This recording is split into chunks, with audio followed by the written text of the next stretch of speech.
All right, everybody, what is going on? This is the Payneless Flipping Podcast, Investor Thrive Nation. If you haven't tuned in before, the reason why we do this podcast is so you don't have to go through the pain of learning how to get into real estate all by yourself. We bring on experts, and I have my man here, Chris Cates. How you doing, brother? Awesome, man. Thanks for having me on. Always a pleasure having you. That you had me on your Facebook group, which we can have you do a shout out so everyone from my group or whoever's watching this can go to yours. But thanks for having me on there. We got you on there here today to talk about how you got your first deal of $10,000 that you ended up splitting and where you're at right now. So let's start off and talk about, well, first off, introduce yourself, give us a quick intro, and then we'll talk about that first deal. Yeah, so Chris Cates, my main exit strategy is wholesaling today, and I go direct to homeowners, specialize in foreclosures. We're on track to do about 1.5 million, and started off about 3.5 years ago, and started off with that one deal, right? So dang, I love it.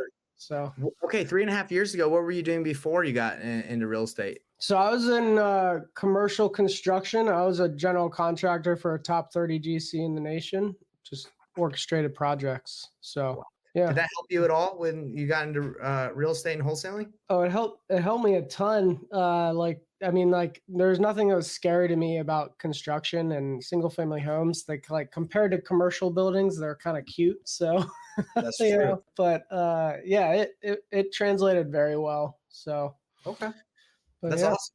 Well, so let's talk about that first deal. So you came from the construction background. Now it's time to get in your hands dirty. How did you get your hands dirty? How'd you get that first deal of 10K? Yeah, so I didn't like the growth trajectory that was happening in my primary business, and how like it was, you knew it was a pretty slow pace when you're working a W-2, right? So, I started text marketing, and within 3 weeks, I had someone that, had positive connectivity, and just walked him through my list of questions. And it was actually 2 plots of land that were side by side. Each one was so narrow that they could only be sold as a double, right? And I put that under contract for maybe around 20 grand, sold them for around 30 grand. I had a dispo partner, somebody that I'd been collaborating with, that helped sell the deal on the back end too. So, right. Yeah. Do you feel like that's a way that a lot of people start, is maybe they find the deal and then they have someone help on the dispo side, like help sell the deal? Yeah, to be honest, it's pretty overwhelming to do it all at one time by yourself and learn both sides of things. Like, it's almost like when you're doing it for a while, like for us, it takes a team, right? So to build it out, like it's hard to have your hats in all these different places, particularly when you're learning, right? If you're learning acquisitions, how to build all that, and it's like, oh, now I have to learn how to assign it and do dispositions. It's a lot at one time, right? So I was really fortunate to have somebody in my corner to help kind of sell the deal too. So yeah, no, I agree. And that's why, like, as you know, my strategy, I tell people to kind of start at least with like a couple buyers to know what they want. So it's easy at that point, if you find a deal, to just give it to them, right? Because if you don't, you just do acquisitions and you kind of like, well, now I have 7 days due diligence, or 4 or 10 or 15 to find someone. It can be a really stressful thing to like try and figure it all out yourself, because you don't really even think about that portion when you're doing acquisitions. You're like, let me just find a deal. And then once you do it, then you're like, oh shoot, I have like little to no time to move this, right? Yeah. Yeah, it's a good problem to have at the end of the day when you get to that step, but it is a stressful situation too, to not have an exit strategy for the next step, So, but yeah, and like you're telling people, just find a couple buyers, because it's very easy to get scatterbrained and focus in 15 different directions and not be definitive. And that's when you lose the most momentum in what you're trying to accomplish, right? 100%. Like, for example, I was just on a coaching call, if you want to say, before we hopped on, and this one guy, I'm not going to say his name, but this is something that happens to all of us. So he's like, hey man, do you know how to wholesale businesses? That was this question on this call about wholesaling. And I was like, no, no. Why are you asking that? And he's like, well, I have a laundromat that I think might be a good option to wholesale. And I'm like, bro, you're talking about wholesaling businesses, and you got to stay focused on your wholesale business. And he's like, but dude, I don't want to miss out on this opportunity, right? Like, I want to make money any way I can. So does that sound familiar, bro? Like, how many people you talk to, or in the beginning, you like looked at everything. You're like, well, I got to do this and this. And it just really can distract you from being successful. And myself, man, when you first start, like it's almost like you're like finally off leash and you realize you're in opportunity land, and then you get the shiny object syndrome, right? And nothing can kill success faster than seeking 15 things at one time. Right. There's a quote somebody that I'm close with says the man who chases like two squirrels will catch neither, or something like that. Yeah, And it's a so, Russian or two proverb. rabbits. But and that's really what it is at the end of the day, because I mean, yeah, he's in the wholesaling industry, but a business, like that's it's just a different beast. And you have to be focused on even on that. There's people that make that their thing, right? All they're doing is wholesaling businesses. Yeah, it's a good point. So when I bring that up, that makes you smile because you're like, yeah, I get that. That we all like. This was one of my Achilles heels in this business was like people bringing me opportunities from all over the United States. Like people would be like, hey, I have a great deal. Like one guy called me today. He's like, hey, I have a deal in Tennessee. Could you help me out? And I know how to wholesale deals anywhere in the United States because I know how to find buyers. But that stops momentum. You got to say no to some certain opportunities just because it will stop you from using your time in where I specifically focus. So even something like that can kill success and momentum. Yeah, absolutely. Staying focused on a market or specific markets that can like burn and turn quick, and you have good roots, right? And so that's the thing with wholesaling too. Like you can get momentum in a county, and then you don't realize, you go 3 counties over and you got a different pool of everybody there. Your buyer really pool is different, everything. So it's not something that's necessarily easy copy paste. So exactly. So let's talk about, so you did your first deal. Is there anything memorable about that deal you would like to talk about? Like,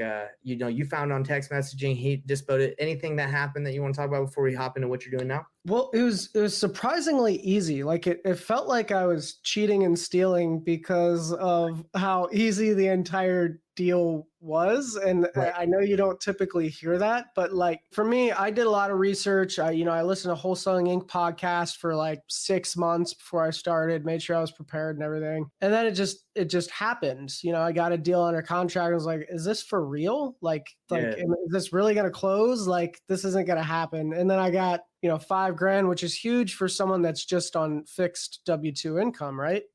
So it was pretty cool. Like it required its negotiations and a lot of other components, but it all works out in the end. So love it. Yeah. So tell us, so you went from doing your first deal for 10K that you split 3.5 years ago. Now you've figured out this awesome niche of working with sellers that are going to lose their home in foreclosure, correct? Yeah. Tell us about how you found that, and tell us about how everything's going. Let the listeners know kind of what the business looks like. Yeah, it's going really well. Like we always did a kind of more mass marketing approach, and we never focused on a specific population or group of people. And we found that for this, like we really enjoyed stopping foreclosures for homeowners and just being that conduit for people to have a different situation than the worst case scenario, right? And so we saw that, and we've recently kind of made that our thing where that's all we focus on. And so we cut off everything else, completely cut ourselves off from other marketing methods. And it wasn't easy because it's nice to have your hand in so many pots, and that works for some organizations. But for us, we just realized we wanted to be kind of the specialists and create that help in that with the market and where it's at right now. So yeah, you're really providing value, right? Like you really feel like when you reach out to someone that's in pre-foreclosure about to lose their house, like, hey, I'm the expert. I can help you out. I can help you keep this house. I can help you,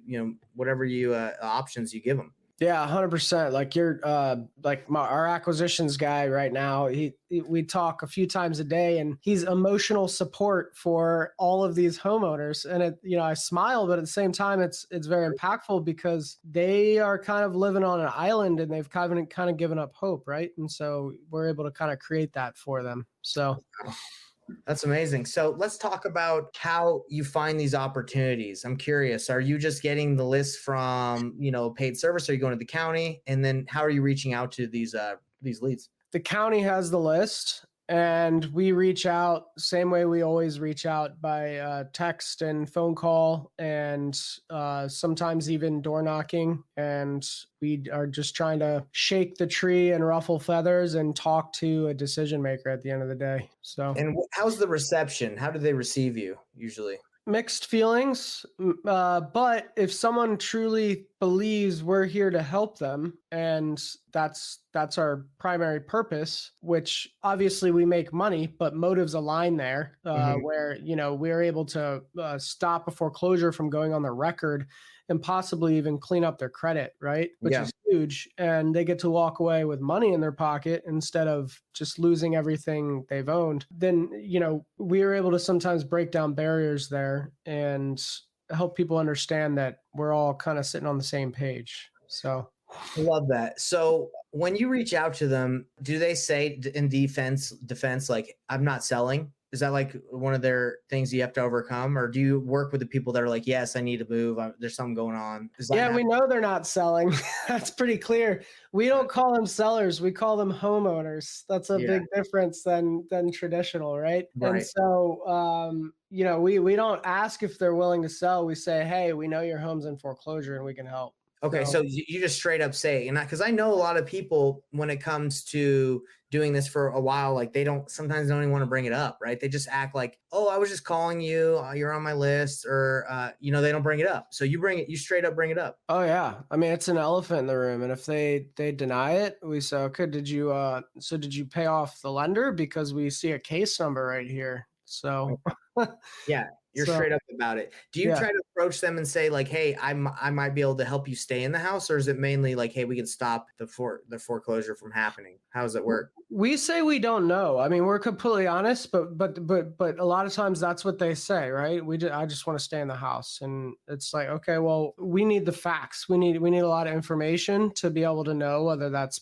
possible or not, and that could be possible. But 99 times out of 100, we already know that they can't pay their mortgage, so they probably can't pay their rent, and they need money to move out, right? And sometimes they can pay their rent, but sometimes they need a lesser amount, for a monthly rent too. And then the other factor is 99 times out of 100, we wouldn't be comfortable keeping them in the property with the condition that it's in while we own it. Right. So yeah. If you're going to buy it, I don't think you suggest that they keep it. Yeah. No. If they want to keep it, then, potentially that you'd have to figure out how you could get them to catch the loan up, but you're not going to buy and let them stay in it, because that just doesn't make sense. So let's talk about a scenario. So you reach out, you get the county data. I know a lot of the times when I'm reaching out to pre-foreclosure lists, you're catching them right as they go into pre-foreclosure versus like a week before they lose the house. So are you somehow reaching out to the ones that are about to go to foreclosure, or are you just hitting the list, and whether or not wherever they're at in their journey, you just follow up? So it's different everywhere. For judicial states, typically a lender has to file a notice of default with the county, and so you're able to easier get pre-foreclosure data. Right. But when on non-judicial states, you're just seeing that final foreclosure notice with an auction date, and that's when the race starts. But yeah, we're exhausting both areas, both opportunities when there's the opportunity to do that. So yeah, because when I was at the family, I talked to some guy that they specialize in also targeting foreclosures, and he says that sometimes like he'll send mailers to these people on this list for like 18 months, because sometimes they'll be able to catch it up, then they'll go back into it. Sometimes it doesn't hit them until later. So when I first started marketing, I would just, I didn't know what I was doing. I would just send out mail or text or whatever, and I would just try and hit people with like one massive blast. But are you saying that sometimes it requires like a consistent drip on these people? Like you got to be consistent, whether or not, instead of just one hit, you got to keep it going consistently? Yeah, 100%. And so you're right. There's those people that come in and out of pre-foreclosure all the time because they're catching up, or they do sometimes they declare bankruptcy and kick the can down the road. There's different components. A lot of people game the system, man. A lot of people have been in foreclosure, I think, years and years and years. Yeah, 100%. And I ran the numbers, and in our judicial state, we're in a non-judicial state too, but our judicial state where we get pre-foreclosures, 1 in 4 go to foreclosure. The other 3 don't. So 75% of them don't actually go to foreclosure.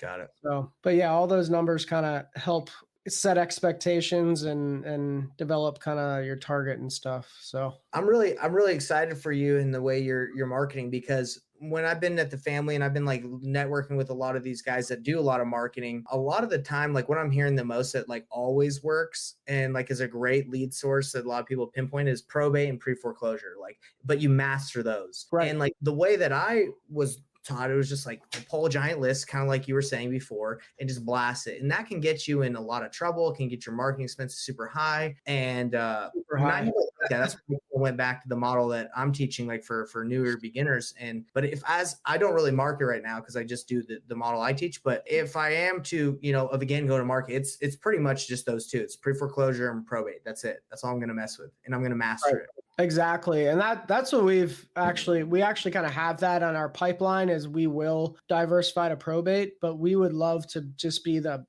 niche specialist first with pre-foreclosure. And a lot of pre-foreclosures are already involved in probate processes that by nature we have to deal with, and we have. But but yeah, I totally agree with you. That's the riches are in the niches, right? It really is, man. And I just feel I feel for the newer investors that like get in like when we did the mass marketing to the mass list. Like it's very expensive and it's requires tons of work because you produce a lot of leads. But what would you have to say to people that are brand new that are trying that? Would you give them any advice? Like don't do it, try something else? Like what's your opinion on that?